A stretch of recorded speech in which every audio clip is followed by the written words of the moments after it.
and now nights were only silence. So when she opened the door and saw Ethan standing there, her grandson's face pale under the porch light, eyes troubled, shoulders stiff, she knew at once this visit was not casual, not planned, not simple, and without asking a single question, she stepped aside and let him in, closing the door on the cold air and whatever pain had followed him here. And as he stood in the living room, unsure where to put his hands, Margaret noticed how different he looked from the confident young man she usually saw. This Ethan seemed smaller somehow, like a boy again, and she led him to the kitchen, the warm light filling the space as she put water on to boil, the ordinary motion calming her even as worry grew, and she spoke softly, telling him he was safe here, that time did not matter, but he only nodded, his jaw tight, eyes fixed on the table, and when they sat across from each other, the steam from the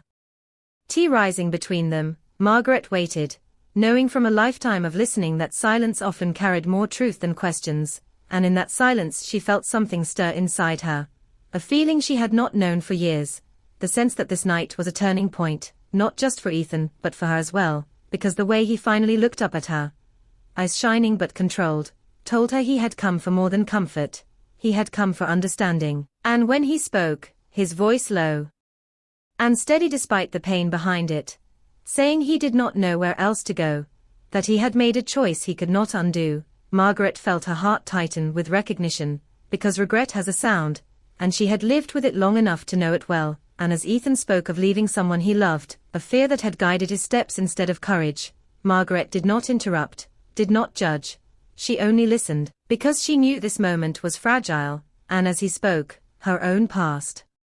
pressed closer. The nights she had sat alone long ago wondering what might have been if she had chosen differently, if she had trusted her heart more than the world's rules, and while Ethan believed he had come to unburden himself, he did not yet know that his words were opening a door Margaret had kept locked for decades, the door behind which lived old love, quiet longing, and questions she had never allowed herself to ask. And as the clock ticked loudly on the wall and the night deepened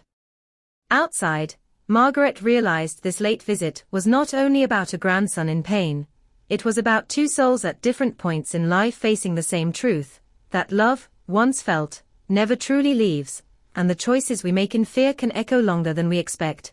And in that small kitchen, under soft light and shared silence, something shifted, something began, and neither of them yet understood how far this night would reach into the days ahead. Ethan sat forward in his chair as if holding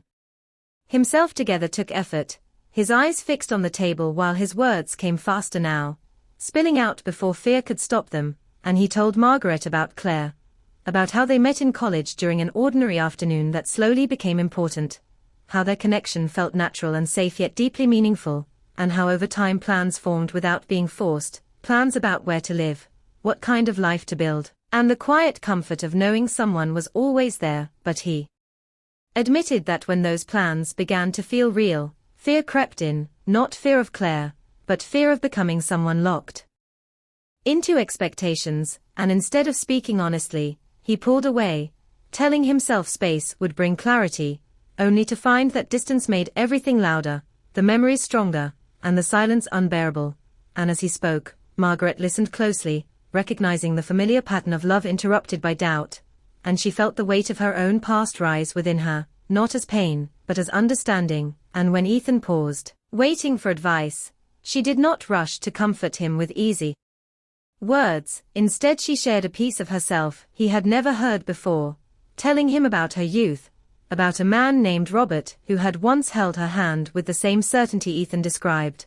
a man she loved deeply but left behind when life demanded safer choices, and she explained that loving Thomas had been real and true, but that love did not erase the earlier loss, it simply taught her how wide the heart could stretch, and Ethan listened in silence, struck by the honesty in her voice, and in that moment the space between generations disappeared, replaced by a shared understanding that love does not follow rules and timing often decides more than feelings do, and Margaret told him regret does not always arrive as pain, but as quiet questions that return when life slows down, and she warned him that avoiding heartbreak does not protect the heart, it only delays the moment when truth demands to be faced, and Ethan felt the weight of her words settle inside him, realizing his choice had not ended his feelings, but had pushed them into the dark, where they now grew heavier, and as the clock moved past midnight and the tea grew cold, Margaret placed her hand over his, a simple gesture filled with meaning, and told him that courage in love is not about certainty, but about honesty, and that whatever he chose next, it must come from truth rather than fear. And in that quiet kitchen, under the steady hum of the refrigerator and the ticking clock, Ethan felt something shift inside him, a sense that his pain had purpose, and Margaret felt something else awaken. The memory of a love she had once left behind now stirred by her grandson's confession, reminding her that even the stories we think are finished can still speak.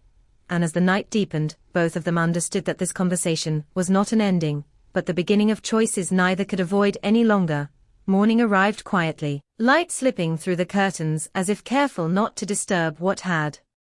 changed during the night, and Ethan woke on the couch feeling lighter but unsure, the kind of feeling that comes when truth has been spoken, but answers are still forming. And in the kitchen Margaret moved with calm purpose, preparing breakfast the way she always had, yet something in her steps felt new,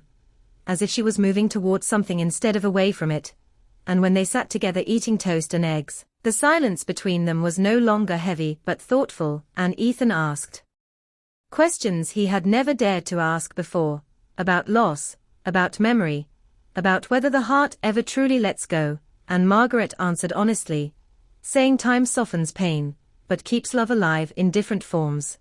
And as she spoke she surprised herself with her own clarity, realizing she had carried her past quietly for so long that speaking it aloud felt like opening a window in a closed room. And after breakfast she led Ethan to the hallway closet, pulled out a small box worn by years, and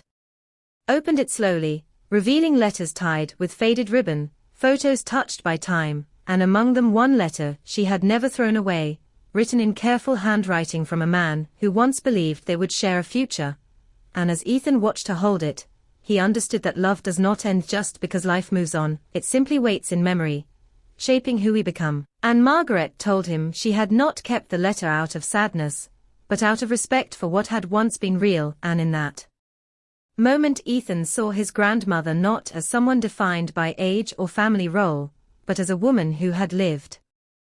loved, chosen and wondered. And later that afternoon when he stood to leave, he hugged her longer than usual, promising to face his own truth instead of hiding from it. And after he left, the house returned to quiet. But this time it did not feel empty, it felt full of echoes, and Margaret sat alone at the kitchen table holding the letter, her heart steady yet curious. And for the first time in many years she allowed herself to imagine not what might have been, but what still could be. And as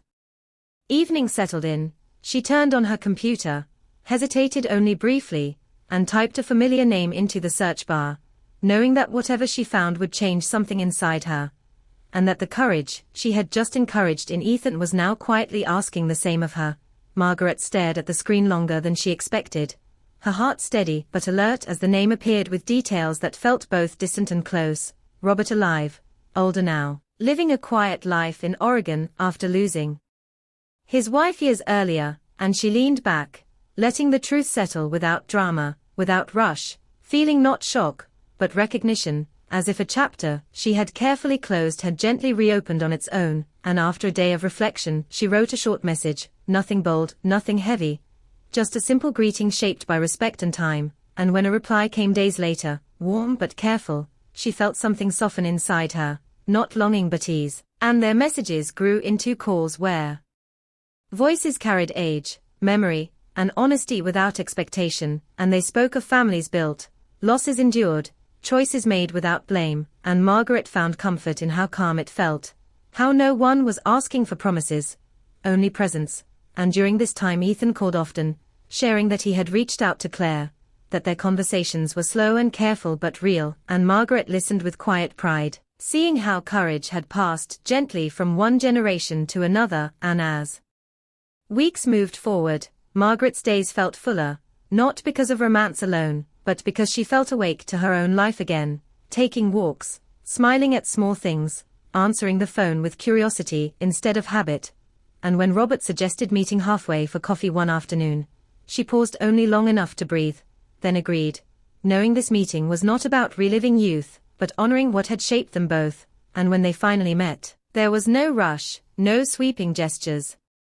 Only shared laughter over memories that had softened with time, and Margaret realized love did not need intensity to be real, it only needed honesty, and as months passed, Ethan visited again, calmer now, steadier, telling her that whatever happened with Claire, he felt more himself for having spoken his truth, and Margaret looked around her home, once quiet with grief, now filled with quiet purpose, and understood that her grandson's late visit had not just revealed his pain, but had gently returned her to herself, reminding her that hearts do not close with age, they simply wait for the right moment to open again, and as she watched the evening light stretch across her living room, Margaret felt peace not because everything was resolved, but because she had chosen to live honestly, knowing that love, in all its forms, still moved forward, patient and alive.